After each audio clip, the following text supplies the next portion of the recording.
Hello everyone, আমি সর্বরী আবার চলে এসেছি নতুন একটা রেসিপির সঙ্গে। প্রথমেই সর্ষের তেলের মধ্যে শুকনো লঙ্কা ফোড়ন, তারপরে দিয়ে দিলাম তেজপাতা। এটাকে 1 মিনিট নাড়াচাড়া করে দিয়ে দেবো একটু 5 ফোড়ন, যেটার মধ্যে মেথিটা বেশি থাকবে। মেথির ফ্লেভারটা আমার স্ট্রং চাই, তাই জন্য মেথিটা আমি আলাদা করে যোগ করলাম। এরপর দিলাম 5 ফোড়ন। সুগন্ধ বেরোলে দিয়ে দেব 2টো মিডিয়াম সাইজের কাটা পেঁয়াজ। মুসুরির ডাল সেদ্ধ করে রেখেছি নুন, হলুদ আর কাঁচা লঙ্কা দিয়ে। সুগন্ধ বেরোচ্ছে, দিয়ে দিলাম কেটে রাখা পেঁয়াজ।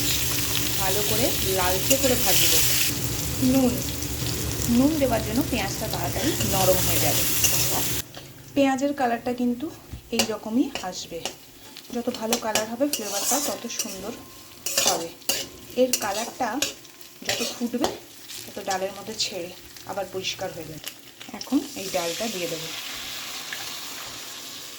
7-8 মিনিট ভালো করে ফোটাবো। আবার কিছুটা নুন, 2টো কাঁচা লঙ্কা। এইভাবে মুসুর ডাল আপনারা বানিয়ে দেখুন, আশা করি আপনাদের খুবই ভালো লাগবে।